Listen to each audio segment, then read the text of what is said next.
Waalaikumsalam warahmatullahi wabarakatuh. Jadi yang kita review itu diantaranya ya, yang paling banyak itu yang pertama initial review. Jadi ini protokol yang pertama kali masuk. Kemudian kalau protokol itu masuk kemudian ada koreksi, ada saran, ada rekomendasi, itu masuknya jalur resubmission of protocols with corrections.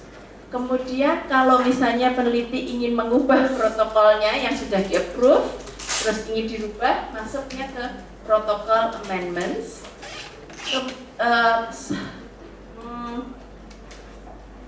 Ethical approval itu berlaku hanya 1 tahun maksimum, sehingga kalau penelitiannya belum selesai setelah 1 tahun, kita minta untuk memasukkan continuing review of approved protocol. Jadi setiap tahun mohon diperbaharui. Setelah selesai penelitiannya, mohon memasukkan final reports, atau kalau misalnya dihentikan penelitiannya karena alasan apapun, masukkan ke protokol termination. Jadi penelitian dihentikan sebelum waktunya misalnya. Kemudian peneliti juga diminta untuk melaporkan serious adverse events reports, terutama ini yang clinical trial. Tetapi meskipun bukan clinical trial pun itu kadang-kadang ada beberapa kejadian kita minta sih standar kita minta. Meskipun kalau bukan clinical trial itu hampir tidak pernah terjadi, tapi kemarin ada kasus ya, penelitiannya saya nggak lupa di sini dan pada waktu focus group discussion ada yang tiba-tiba epilepsi. Nah, sebetulnya itu bukan salahnya Bu Siwi, maksudnya epilepsinya sudah terjadi sejak lama, tapi itu harus tetap dilaporkan karena termasuk serious adverse events. Kemudian juga kalau ada protokol violation itu bila kita melakukan mungkin kalau sudah mengikuti pelatihan CCP akan tahu bahwa kadang-kadang dalam perjalanan suatu penelitian terjadi penelitian itu tidak dilaksanakan sesuai protokol. Nah, itu harus dilaporkan. Karena ya mungkin bukan salahnya PI-nya, mungkin yang di lapangan harusnya diambil darah hari ke-5 tetapi kelupaan baru diambil darah hari ke-7 misalnya, itu termasuk protokol violation, itu sebaiknya dilaporkan.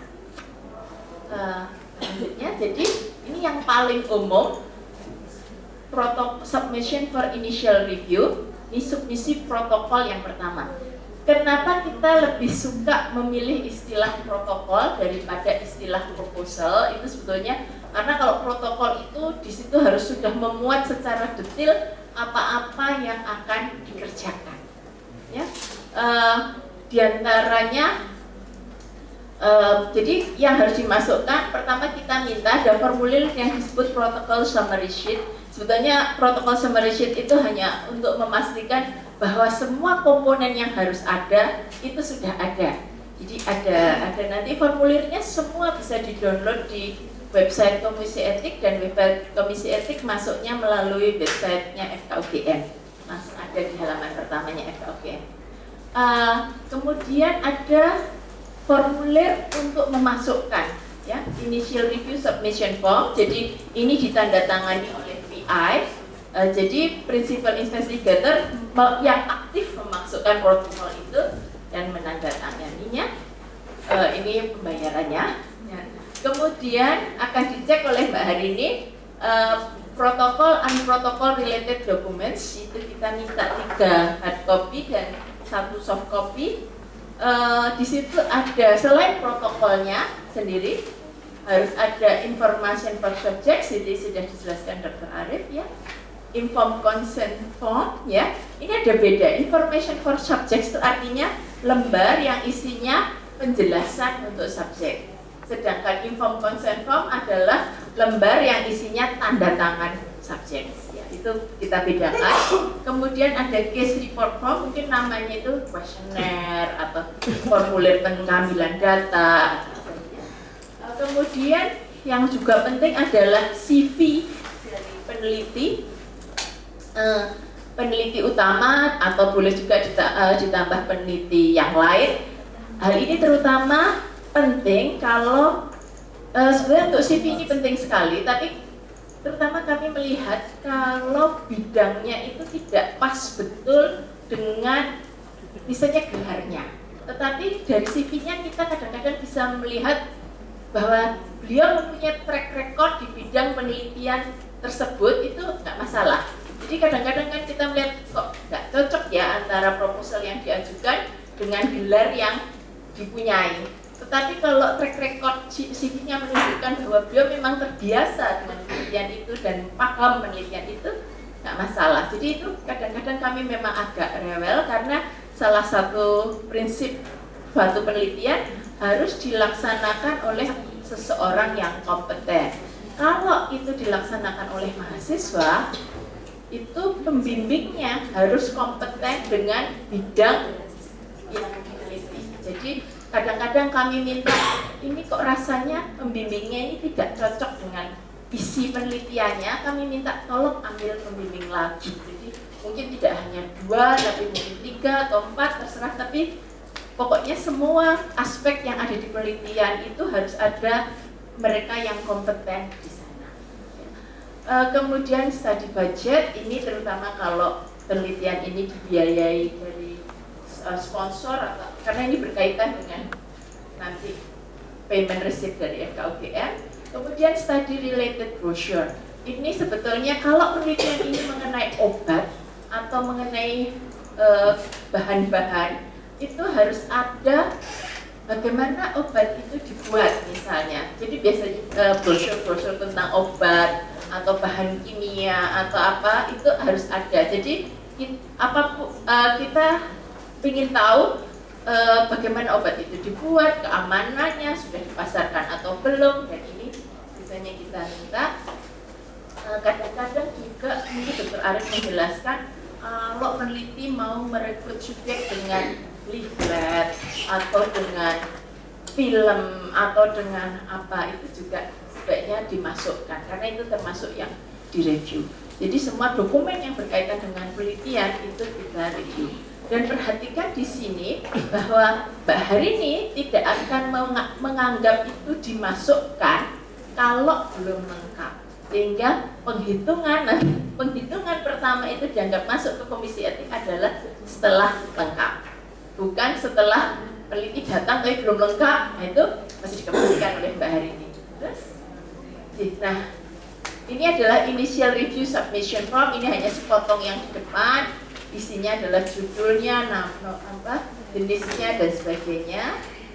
Terus Mbak Harini, ini summary sheet of the study protocol, judulnya, principal investigation, peneliti utamanya, nama dan institusinya, apakah ada sponsor. Kalau kami bintangi itu artinya harus diisi. Karena kalau tidak diisi kami nanti merasa kok nggak ada ininya. Ya. Tapi kalau yang tidak, mungkin tidak ada sponsornya, tidak apa-apa. Nah ini dokumen receipt form. Jadi setelah Mbak Harini menerima dan mengecek itu lengkap, maka Mbak Harini akan memberikan dokumen receipt form. Di sini mulai dianggap bahwa protokol itu masuk ke kami. Ya. Itu pertama. Lalu setelah masuk ke kami, nanti akan saya tunjukkan prosesnya. Misalnya ada koreksi, rekomendasi dan sebagainya, maka ini akan disampaikan oleh sekretariat bahwa rekomendasinya ini. Nah, peneliti diharapkan memperbaiki dan memasukkan lagi dengan ini package-nya ya, paketnya itu. Pertama memorandum addressing corrections, nanti ada formatnya. Kemudian protokol yang sudah diperbaiki atau biasanya tidak selalu semua harus diperbaiki, mungkin hanya protokolnya saja, mungkin hanya informed consent dokumennya saja, mungkin hanya yang lain saja. Itu aja yang diulang ya. Kemudian setiap perubahan kita harapkan diberi tanda ya supaya kami lebih mudah. Jadi misalnya ini di halaman berapa tolong diberi post-it atau dilipat di stabilo, dan tapi nanti ada juga ringkasannya sebenarnya perubahannya apa. Ya ini jadi di sebelah kiri ini ada recommended revisionsnya. Jadi komisi etik minta di revisi apanya, kemudian disebutkan apa yang sudah dikerjakan. Bila perlu ada tambahan halaman silahkan. Nah, tetapi di protokol baru yang dimasukkan, karena kan tidak bisa hanya ini saja, harus ada protokol baru yang dimasukkan yang sudah direvisi. Nah, itu harus ada tandanya di halaman berapa, mana mungkin di stabilo atau protokol atau info konsen. Kalau yang diperbaiki hanya info, lembar penjelasannya, cukup masukkan lembar penjelasan. Dan jangan lupa nanti mungkin Mbak Hari ini bisa menjelaskan memasukkan versi, karena kan itu perlu sekali untuk kami. Jadi yang di-approve nanti versi yang keberapa. Jadi nanti di arsip kami itu tumpuannya adalah versi pertama dikoreksi ini, versi kedua koreksi ini, mungkin baru di-approve setelah versi ketiga. Nah itu ya. Detailnya Mbak Hari ini nanti bisa menjelaskan kalau sudah mau memasukkan. Kemudian kalau misalnya ingin merubah protokol yang sudah di-approve, itu mohon memasukkan protokol amendments. Jadi misalnya mau penelitinya tambah, misalnya tadinya tidak ada si A mau dimasukkan, itu protokol amendments. Atau jumlah site-nya tadinya hanya lokasinya di rumah sakit A, mau tambah rumah sakit B, protokol amendments. Jadi ganti judul dan sebagainya, protokol amendments. Kami sering menggunakan ini untuk teman-teman yang mengambil S3 atau kadang-kadang sudah punya proposal atau sudah punya proyek yang sudah di-approve oleh Komisi Etik. Tetapi dari proyek itu atau itu mau dijadikan untuk S3. Ketika setelah ujian kompre, itu kan kadang-kadang pembimbingnya minta judulnya ditambah, apa judulnya disesuaikan, tapi sebenarnya isinya itu tidak berubah. Jadi ya project itu tadi, itu kami minta baca protokol amendments. Jadi approvalnya tadi ditunjukkan bahwa kami hanya merubah, misalnya yang sering dirubah mungkin judulnya dirubah sedikit atas permintaan pembimbing. Kemudian nama pembimbing kan otomatis termasuk dalam tim peneliti itu dimasukkan. Nah sehingga, kalau masuk protokol amendment itu jauh lebih cepat, karena kan berarti kami sudah punya catatan bahwa proposal itu sudah pernah masuk, sehingga kita hanya melihat mana yang yaitu kadang-kadang banyak teman S3 yang saya rasa lebih mudah begini daripada harus nunggu ujian kompre baru masukkan. Kalau memang penelitiannya mau dimulai duluan, misalnya uangnya sudah ada, misalnya proyeknya sudah ada, atau pasiennya sudah terlanjur datang tapi belum sempat ujian kompre. Nah itu bisa kalau sering dipakai. Terus kemudian setelah setahun belum selesai, itu mohon memasukkan continuing review dan mohon memasukkannya sebelum setahun habis. Karena kalau menurut peraturannya GCP, bila ada jeda antara habis dan approval berikutnya, rekrutmen yang dilakukan di antaranya itu tidak bisa dipakai. Jadi misalnya habisnya Januari, tapi approval untuk continuing review baru keluar Maret. Nah, rekrutmen yang dilakukan selama Februari itu tidak boleh dipakai. Itu aturan GCP. Jadi sebaiknya kalau habisnya Januari, November atau sudah masukkan continuing review. Nanti kita tinggal nambah 1 tahun lagi, ya. Belum. Yang ini isinya adalah berapa yang sudah direkrut, apakah hanya akan melanjutkan, jadi sudah merekrut semuanya, misalnya perlu 100 sudah masuk 100 hanya melanjutkan follow up, atau akan merekrut baru, apakah ada efek samping, apakah ada, ya ini isinya. Lagi yang sering kita kerjakan, kadang-kadang peneliti itu merubah di tengah, tapi sekaligus mau continuing. Tapi biasanya tidak bisa dua-duanya sekaligus, kami bingung, administrasinya yang bingung. Jadi kalau mau merubah, terserah. Kalau continuing review-nya sudah hampir habis, continuing review dulu, baru diubah. Atau kalau belum hampir habis, ubah dulu, baru continuing review. Mana dulu, tapi jangan masukkan dua-duanya sekaligus. Karena kita di administrasi ini mau masuk jalur mana? Jalur continuing review atau jalur amendments? Terus, ini untuk final reports kita minta hanya, kalau nggak salah hanya abstrak dan soft copy-nya reports-nya yang ini ya. Jadi tidak sakit, kami harapkan kami tidak menyulitkan, jadi cukup soft copy dari reports dan abstraknya, hard copy-nya. Terus ya, series adverse events. Jadi ini kalau sudah ikut pelatihan GCP tahu mana-mana yang harus dilaporkan, ini laporan kepada kami. Jadi kalau sudah melaporkan series adverse events, kesimpulan kami adalah apakah kita merekomendasikan perubahan pada protokol ataukah kita merekomendasikan perubahan pada informed consent form. Bila ya, maka kita akan sampaikan ke peneliti. Siapa yang mereview?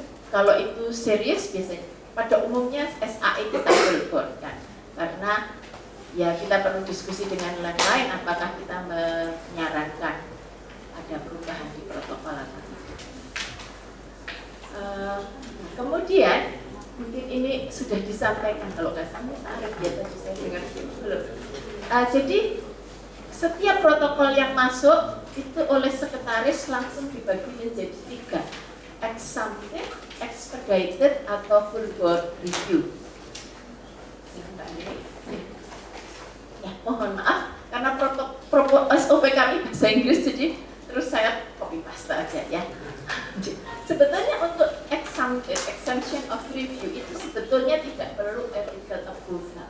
Sebetulnya itu penelitian yang tidak perlu ethical approval, tetapi kami sangat menyarankan semua penelitian mohon dilewatkan kami, karena begini, kalau suatu saat mau disubmit ke jurnal, kemudian jurnalnya minta ethical approval, lah kalau nggak pernah lewat kami nggak bisa memberi. Tetapi kalau misalnya memang nggak perlu ya, yes, malah nggak apa-apa, pokoknya sudah ada gitu loh dokumennya ethical approvalnya ya. Biasanya penelitian yang berkaitan dengan pendidikan, yang berkaitan dengan tes-tes pendidikan, itu biasanya tidak memerlukan ethical approval, kecuali bila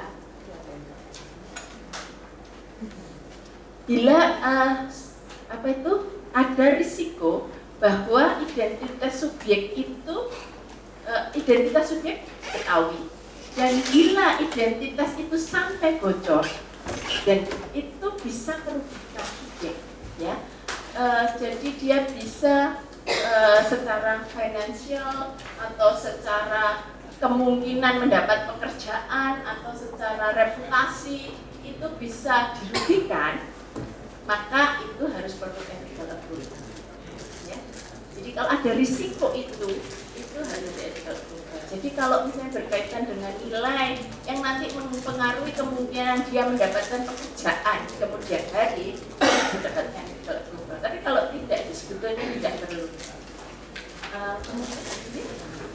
Terus kemudian penelitian yang memakai data sekunder, tetapi ya ini sehingga ini existing data, dokumen atau rekod ya, atau spesimen patologi atau spesimen diagnostik yang publik ada di secara publik, jadi tidak sesuatu yang disimpan, jadi yang publicly available dan dicatat dengan cara sehingga subjek itu tidak dapat diidentifikasi.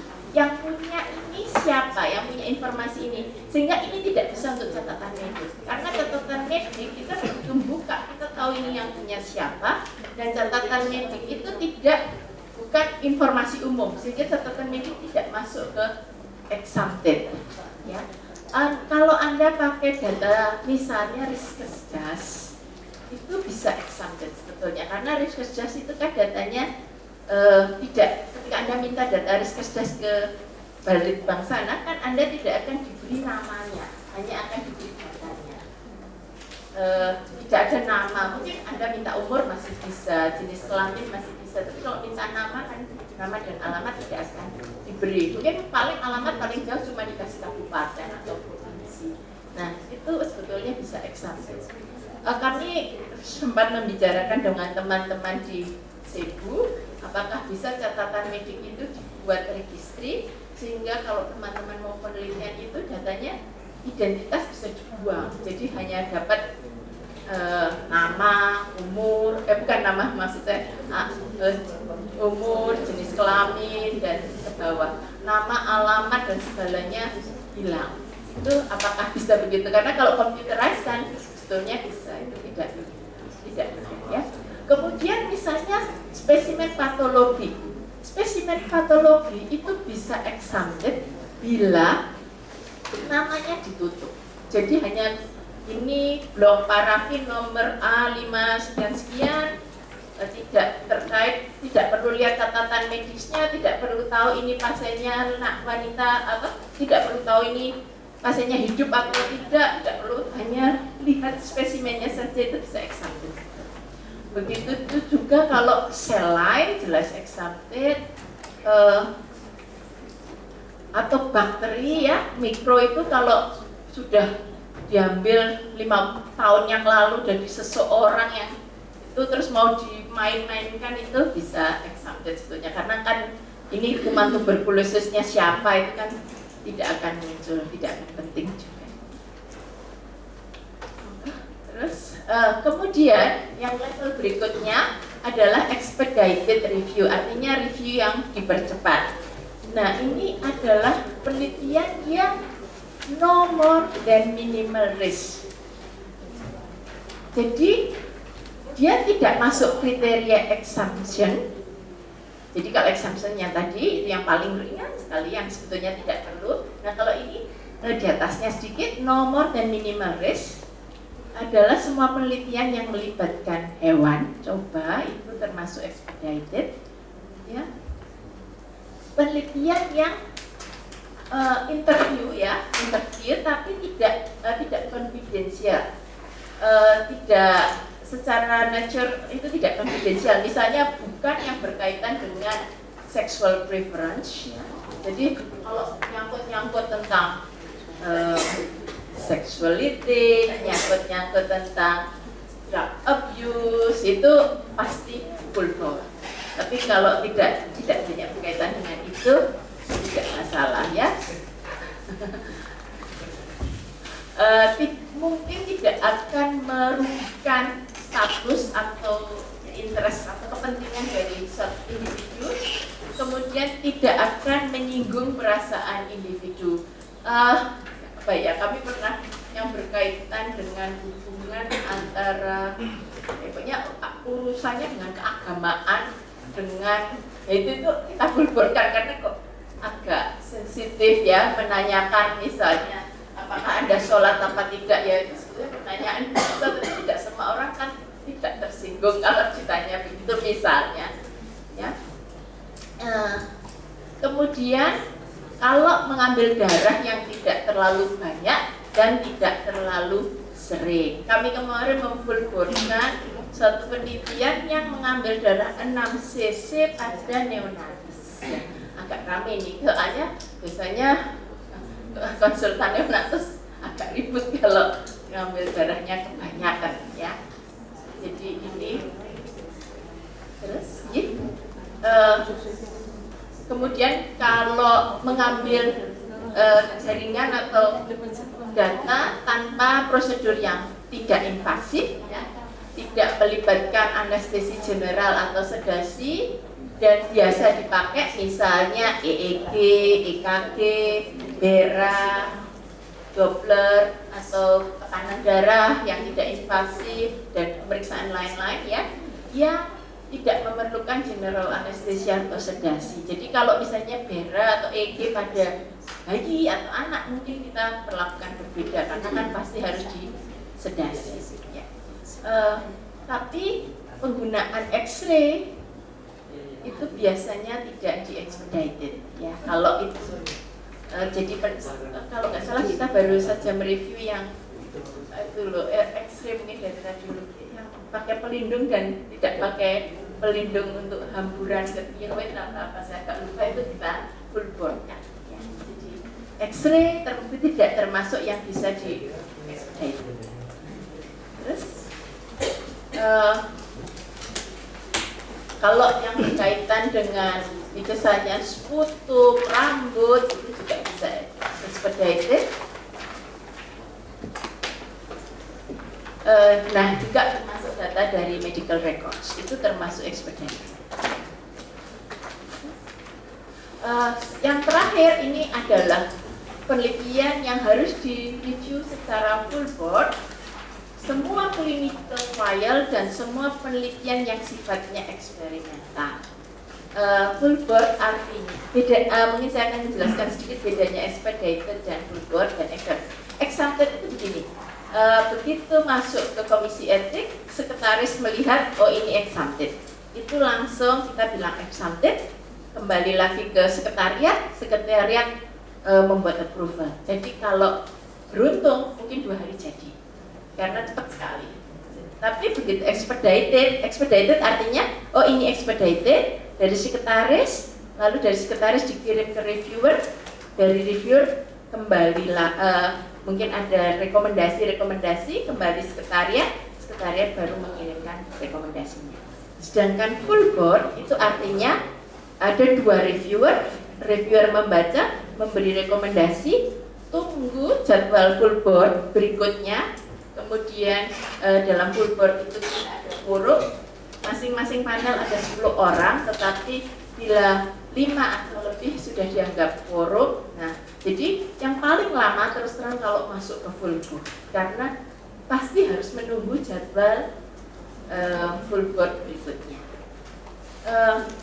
Jadi semua penelitian clinical trial dan semua penelitian eksperimental dan semua penelitian yang berkaitan dengan informasi yang konfidensial, misalnya sexuality, reproductive health. Reproductive health itu kita pernah punya protokol yang diajukan itu, kalau nggak salah kaitan antara apa dengan fertility, jadi kualitas sperma pada pasien di Permata Hati sana. Nah ini masuk full board karena saya rasa itu termasuk sesuatu yang konfidensial. Terus juga pernah berkaitan dengan status toksoplasmosis pada wanita. Nah itu kan saya rasa juga konfidensial ya. Kan itu juga berkaitan dengan reproductive health ya. Genetik semua masuk ke full board karena sekarang genetik itu dianggap sebagai informasi yang konfidensial ya. Juga beberapa penyakit ya, penyakit psikiatri, lepra, sekarang kita cenderung tuberkulosis kita masukkan ya, dan penyakit-penyakit yang rasanya kalau tidak semua orang suka kalau diketahui bahwa seseorang menderita penyakit itu kita masukkan ke full board. Terus kemudian yang berikutnya ini mohon diketahui karena inilah yang kami review, sehingga kalau Bapak Ibu tahu yang direview apa, sehingga kita bisa berusaha mencocokkan. Jadi kami selalu melihat apakah tujuan penelitiannya jelas ya. Kemudian apakah melibatkan subjek manusia atau hewan ya, atau informasi atau bagian dari manusia ya. Kemudian metodologinya prospektif atau retrospektif, data sekunder dan sebagainya. Terus terang kelihatannya ini mestinya ya mesti sudah jelas, tapi terus terang banyak penelitian terutama residen itu yang satu baca tuh nggak jelas. Ini mau hanya rekam medik saja atau dia itu membuka rekam medik lalu ketemu pasien, karena itu beda sekali. Kalau hanya rekam medik artinya itu pasien tidak pernah tahu bahwa rekam mediknya dibuka. Tetapi kita jarang mengizinkan kalau begini. Saya mencari informasi data pasien stroke di rekam medik RS Sarjito, terus ini namanya, terus datangi ke rumahnya, ya itu jelas nggak boleh. Kan kalau saya misalnya stroke, tiba-tiba orang datang, Bu karena ibu stroke, nah saya kan bisa tersinggung kan, loh siapa yang beritahu misalnya kok. Nah kalau itu kan bisa rumah sakitnya di-sue karena membocorkan rekam medik. Tapi kalau dia hanya membuka rekam medik dan tidak mendatangi orangnya, itu kan beda ya. Jadi biasanya cara yang kita sarankan untuk pasien yang ingin pasien peneliti yang ingin mengunjungi pasien, mintalah izin melalui dokter yang merawat. Jadi dokter yang merawat akan memintakan izin. Ini ada peneliti, mau misalnya pasien itu sedang kontrol, Bapak bersedia. Nanti ada formatnya, cara lembar penjelasan untuk responden melalui dokter yang merawat.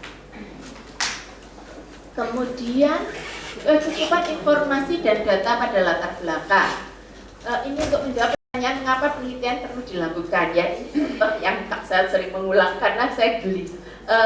Ada residen, beda ingat saya itu mau penelitian membandingkan antibiotik A dengan antibiotik B, tetapi langsung dia tuh proposalnya singkat sekali dan tidak jelas kenapa antibiotik A perlu dibandingkan dengan antibiotik B. Nah kita kan kok kenapa ini mana yang kontrol, mana yang base, mana yang intervensi. Kita panggil, ini kok nggak ada latar belakangnya ini ya. Oh iya dok, soalnya kan supaya fotokopinya lebih hemat, jadi maksudnya diringkas sekali itu, jadi susah mereviewnya.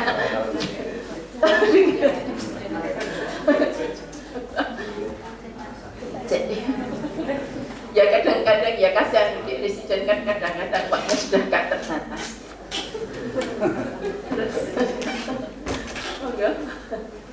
Terus kemudian kita akan menilai risk and benefit ratio-nya, dan yang paling penting adalah do no harm. Kita akan melihat apakah risikonya bisa diterima. Kemudian kriteria inklusi dan kriteria eksklusi itu penting ya, jadi harus ada. Bahkan ada, kita pernah suatu penelitian, tapi penelitian yang disponsori pabrik obat, yang dia merubah kriteria eksklusi. Jadi tadinya pasien dengan gejala ini itu dieksklusi, tapi karena ternyata tidak dapat pasien, karena kebanyakan yang dieksklusi, dia akhirnya tahun berikutnya minta ini tidak dieksklusi. Nah ini harus difulboardkan dan kita mengundang konsultan yang sesuai, karena ini menyangkut perubahan risk kan. Kalau tadinya dieksklusi kan pasti ada alasan bahwa pasien ini mungkin berisiko kalau dimasukkan ke research, tapi dia minta tidak dieksklusi karena nggak dapat pasien. Nah kita diskusikan dengan konsultannya apakah ini masih aman. Kemudian kalau kriteria pemberhentian keterlibatan subjek itu artinya kalau itu dalam clinical trial atau trial yang lain, kapan subjek ini harus dievaluasi dan dia dianggap tidak boleh dilanjutkan penelitian ini karena misalnya efek sampingnya muncul sudah terlalu banyak, atau jadi harus ada kriterianya. Kalau itu seperti penelitian yang jadi kita mengamati, tetapi pengamatan itu misalnya harus saya hentikan bila muncul sesuatu. Ini kita juga nilai apakah ada keterlibatan vulnerable subject, ya mungkin yang sudah pelatihan CCP tahu siapa-siapa yang dianggap vulnerable, ya misalnya anak, mereka yang cacat mental, mereka yang miskin, pasien itu secara umum vulnerable, ibu hamil, menyusui dan sebagainya. Apakah ada keterlibatan subjek sukarela? Apakah ada tekanan secara halus atau kasar? Atau adakah inducement atau iming-iming? Ini tadi Dr. Arif sudah menjelaskan. Ini termasuk dalam lembar penjelasan itu, apakah kelihatan ada inducement atau pemaksaan. Kemudian kita juga melihat besar sampel. Jadi proposal yang lengkap sebaiknya ada besar sampelnya kalau itu kuantitatif. Kalau kualitatif kita tidak lihat. Apakah ada kelompok kontrol atau placebo? Terus terang ini sangat penting. Salah satu yang sangat penting kami lihat adalah equipoise.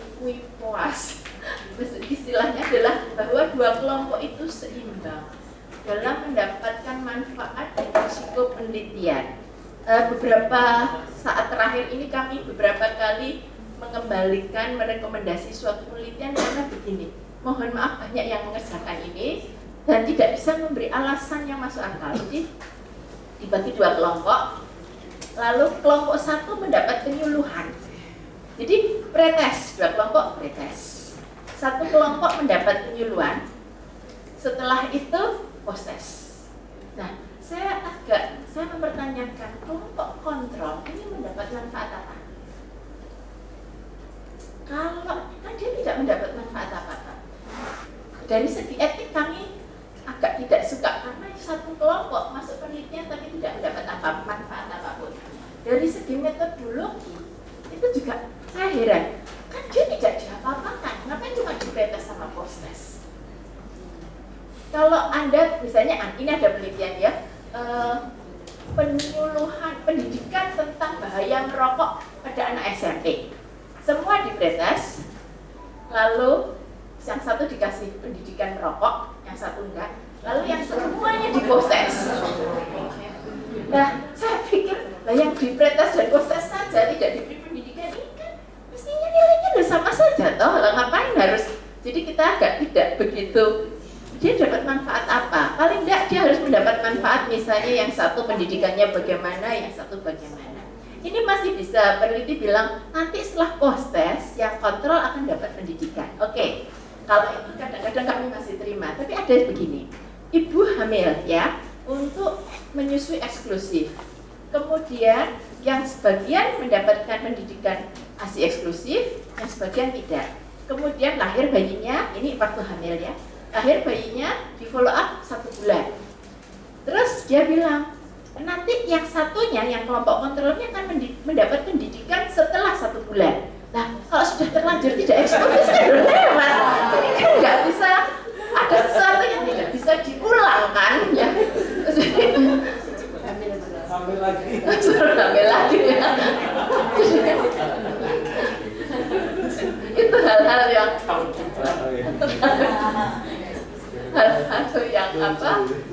Ya kan terus kan kami cara bekerja kami terus cuma logika saja kadang-kadang. Ya. Tapi memang kalau misalnya peneliti mengatakan perlu untuk kontrol karena alasan-alasan ini dan dianggap bisa diterima ya nggak masalah sih. Tapi kalau tidak begitu jelas alasannya biasanya kami tidak begitu. Eyel-eyelan biasanya. Kualifikasi dan pengalaman peneliti dibuktikan dengan CV, riwayat pendidikan atau track record penelitian atau publikasi, pernyataan konflik of interest bila perlu, kalau misalnya dibiayai oleh pabrik obat dan sebagainya, fasilitas dan infrastruktur tempat penelitian. Pernah kita, kalau nggak salah ada suatu penelitian yang kita sarankan untuk tidak dilaksanakan di UGM. Alasannya pada waktu itu dia menggunakan, kalau nggak salah, dia Mycobacterium tuberculosis ya. Dan kita tidak punya laminar flow yang melindungi dia supaya dia peneliti tidak tertular tuberkulosis. Jadi itu kan membahayakan peneliti. Jadi sebaiknya ya. Iya, lab hewan coba juga kita juga nggak ada. Jadi kita tolong itu diperhatikan.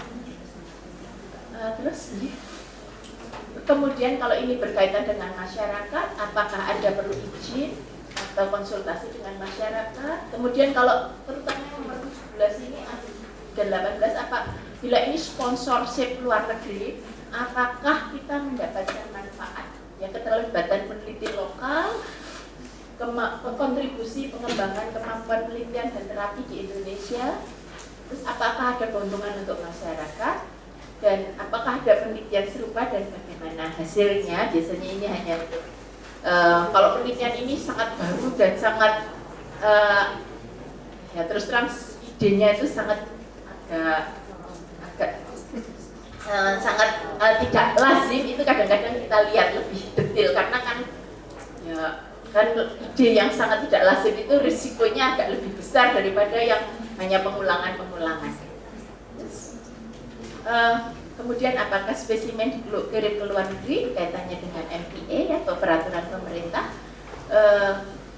Nah, apakah prosedur untuk mendapatkan inform konsen memadai atau sudah benar? Nah, ini terutama berkaitan dengan apakah subjeknya, usianya, ini tadi yang disampaikan Dr. Arif. Misalnya ya, banyak peneliti itu, terutama mahasiswa ya, itu school base. Nah, karena school base, kuesioner pada anak-anak SD itu mereka minta izinnya itu tanda tangan inform konsennya kepala sekolah. Nah itu nggak bisa karena kepala sekolah itu bukan bukan legally authorized legally representative ya. Jadi kan nggak bisa. Jadi harus orang tuanya atau walinya yang sah. Atau kadang-kadang juga itu tadi, kalau di rumah sakit sebaiknya kita minta nggak bisa. Misalnya peneliti itu datang ke poliklinik, lalu poliklinik misalnya poliklinik diabetes gitu, lalu memberikan memberikan informed consent kepada pasien yang duduk di situ, itu saya rasa kok tidak pantas. Sebaiknya melalui dokter yang merawat memintakan izin, ya baru peneliti bisa. Jadi kan nggak bisa langsung approach pasien di poliklinik, saya rasa kok tidak baik ya. Kemudian apakah prosedur sudah? Apakah isi informed consent itu jelas dan mudah dipahami? Kita juga kadang-kadang mengecek kelengkapannya ya, apa-apa yang harus ada. Tadi sudah dijelaskan Dr. Arif. Kemudian bahasa. Banyak peneliti itu yang mungkin saking sibuknya ya, copy paste dari protokol masuk ke lembar penjelasan. Jadi prosedurnya itu di-copy dari protokol. Masalahnya di protokol itu biasanya bahasanya teknis dan medis ya. Jadi tidak cocok untuk bila subjeknya itu orang awam. Tapi kalau subjeknya itu dokter sih nggak masalah. Tapi kalau subjeknya orang awam, kita biasanya tolong diperbaiki. Anda tidak perlulah menyebutkan ini cross-sectional atau longitudinal, itu pre and post test design itu nggak perlu masuk di lembar penjelasan. Tapi tolong jelaskan bila ini penelitian polimorfisme gen apa terhadap risiko terjadinya apa. Tolong dijelaskan polimorfisme itu apa. Nah, karena orang awam itu kan, saya aja juga nggak begitu ngerti polimorfisme itu apa. Jadi tolong, kalau tidak bisa ada bahasa Indonesianya atau bahasa awamnya ya dijelaskan. Yang kita mau itu sebetulnya ya. Kemudian apakah ada kontak person? Kontak person itu peneliti satu, kemudian yang kedua dokter penanggung jawab. Kalau itu terutama penelitian yang ada kaitannya dengan medis ya, penelitian di rumah sakit atau penelitian yang menyangkut ngambil darah atau agak berisiko meskipun di populasi, itu mohon ada dokter penanggung jawab dan kontak person kami, komisi etik, ada nomor teleponnya komisi etik. Ini urusannya kalau pasien itu mau lapor itu bisa ke komisi etik. Jadi bagaimana peneliti menjamin kerahasiaan identitas dan informasi? Adakah rujukan atau iming-iming? Ini sudah dijelaskan Dr. Arif ya. Dukungan medis sosial. Jadi kalau yang sederhana, kalau ambil darah itu yang ambil siapa? Itu tolong disebutkan. Lab mana, petugasnya seperti apa, caranya bagaimana. Ya, jadi kami bisa menilai apakah ini cukup profesional. Terus kemudian kalau ada misalnya hematom atau bleeding yang tidak bisa dikendalikan, apa yang akan dilakukan? Ini yang nomor 29, apakah disediakan kompensasi yang layak? Jadi Dr. Arif mungkin sudah menjelaskan bahwa kompensasi itu tidak boleh terlalu banyak sehingga dianggap sebagai iming-iming, tapi juga jangan terlalu sedini.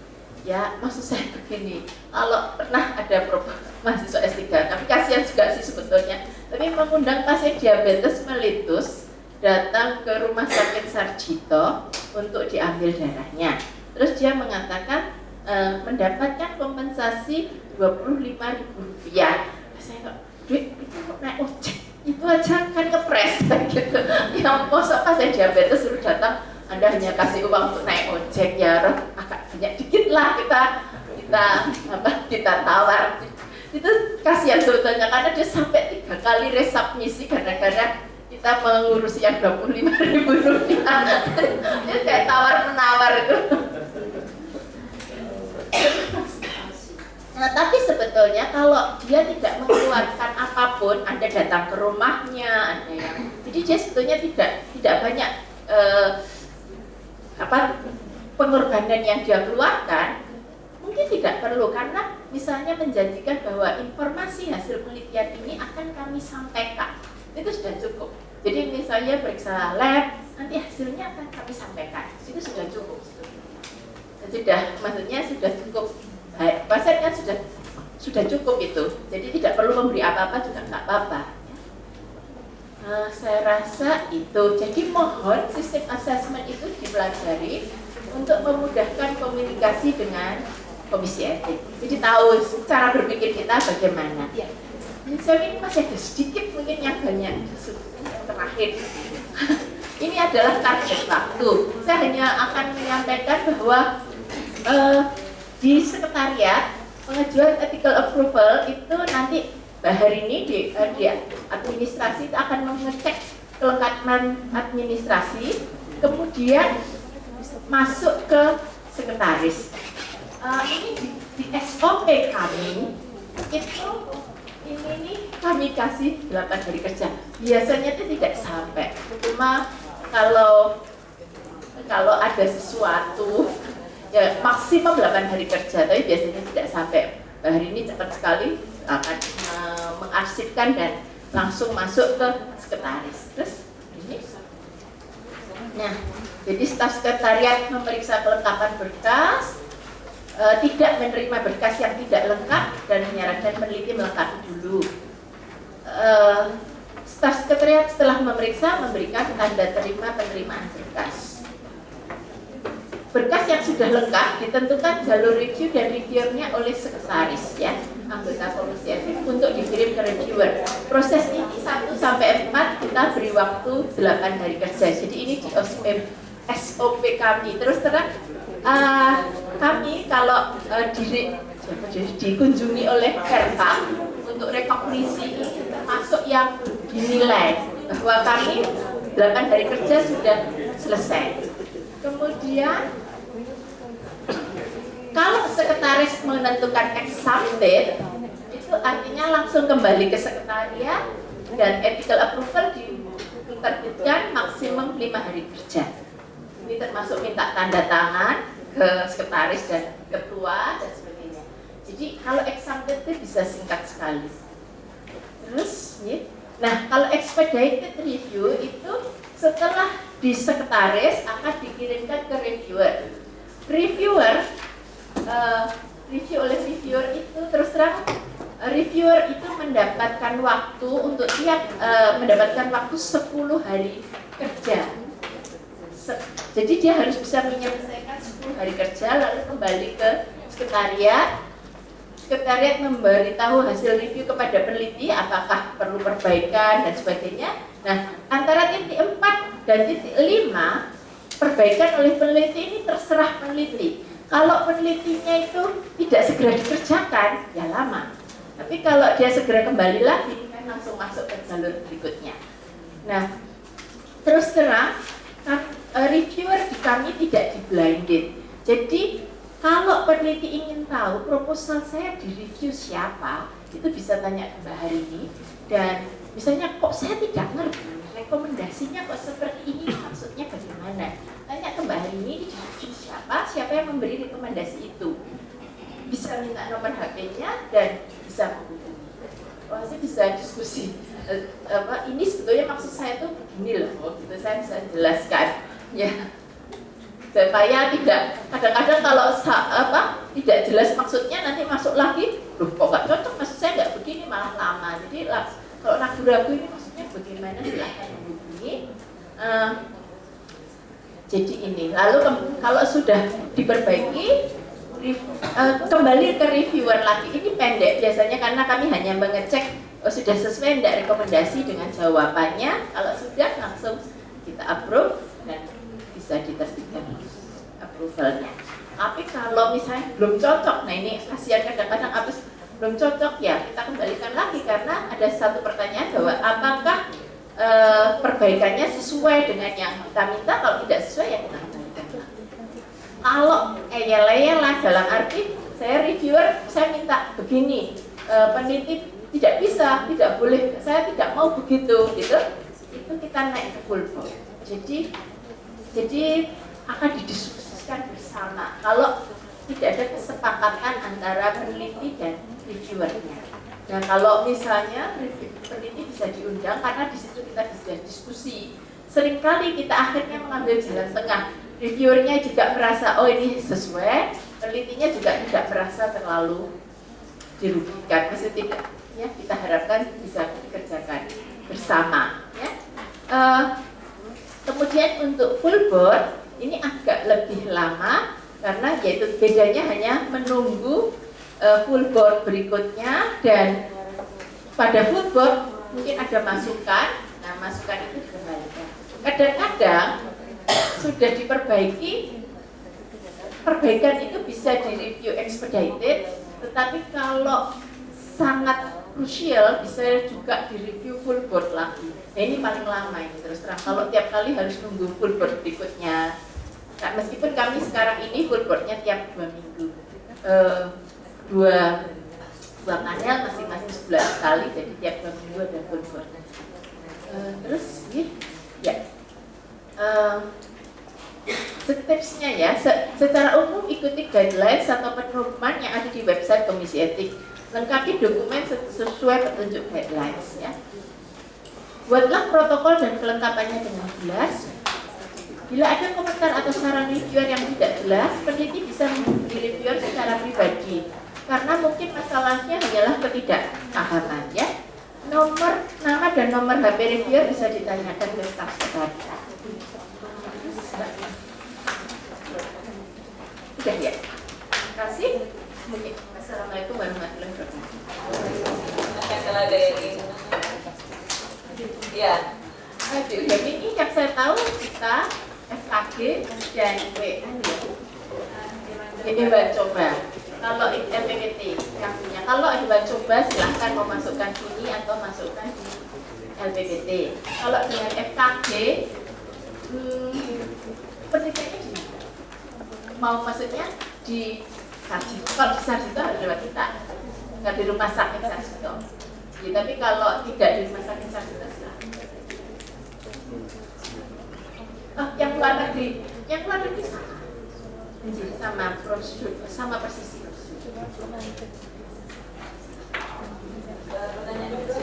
Ya, pengalaman saya kemarin itu dengan dokter sama perawat yang memegang program jiwa yang kemarin kita itu, apakah sudah betul atau belum gitu.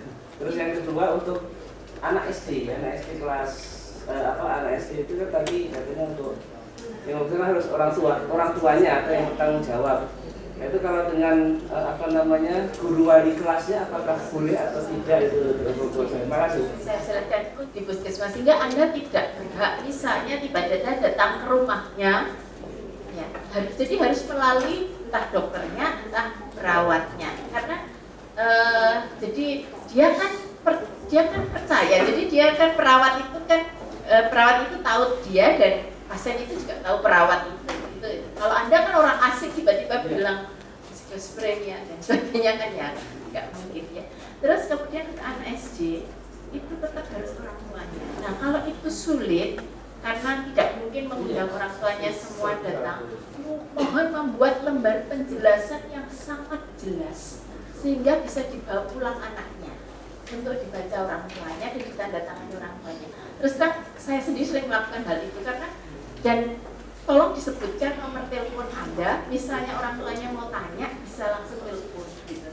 Jadi tapi jelas sekali detail bahwa nanti misalnya saya waktu itu mau ambil darah untuk anak-anak obesitas itu saya bilang bahwa harus puasa sekian jam, kemudian nanti begini detail yang akan saya kerjakan ini saya siapa ada.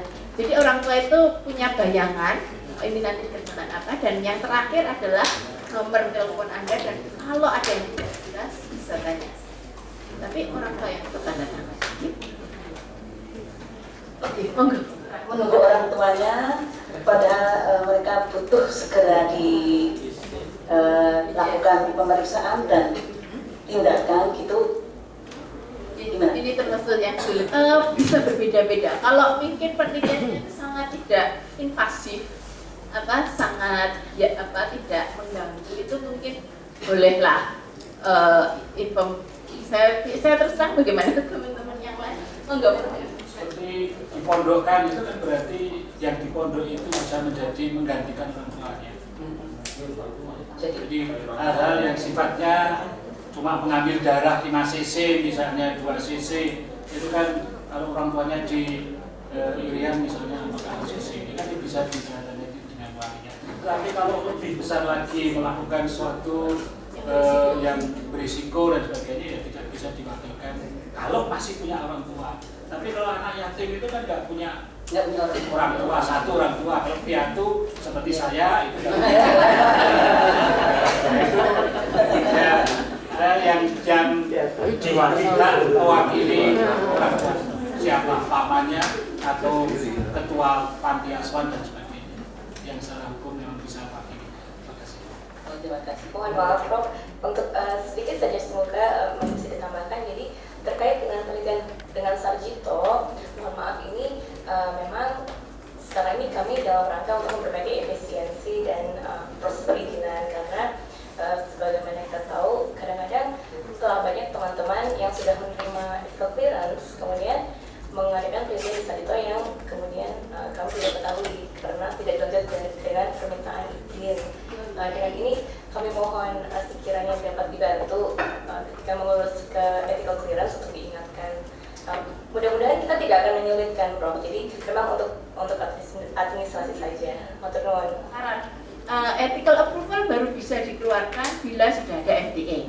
Yang di MTA sana bilangnya MTA baru bisa dikeluarkan kalau sudah ada ethical approval. Akhirnya kita yang ngalah. Ethical approvalnya keluar, tapi di bawah kita tuliskan penelitian baru boleh dikerjakan bila sudah mendapatkan MTA. Ini bisa diganti dengan penelitian itu ya. Jadi di dalam situnya kita tulis sekaligus. Ya, terima kasih Prof. Ya. Saya kira sudah langsung dijawab ya. Acara sesi presentasi maupun diskusi sudah selesai semuanya. Kemudian mungkin untuk acara terakhir sebelum makan siang kita tutup bentar ya. Untuk itu karena tadi ya mungkin Prof tutup oleh Prof Hadijan sebagai ketua dari komisi ini. Forum seperti ini insya Allah akan kita teruskan nanti, kita kembangkan agar kita sebagai peneliti selalu meningkat kemampuan menelitinya dilihat dari banyak hal, termasuk dari segi etikanya. Itu semuanya bisa terwujud kalau partisipasi itu ada pada Bapak dan Ibu dan teman-teman. Mudah-mudahan apa yang kita lakukan sedikit ini bisa bermanfaat dan mudah-mudahan kita selalu dapat petunjuk dari Tuhan Yang Maha Kuasa untuk selalu melakukan pekerjaan-pekerjaan yang diridhoinya. Amin. Mari kita tutup bersama dengan sejenak berdoa mohon kepada Tuhan Yang Maha Kuasa, Allah Subhanahu Wa Taala, mudah-mudahan kita selalu diberikan petunjuk. Berdoa mulai. Terima kasih. Kita tutup dengan Alhamdulillahirrahmanirrahim. Assalamualaikum warahmatullahi wabarakatuh. Biar aja bisa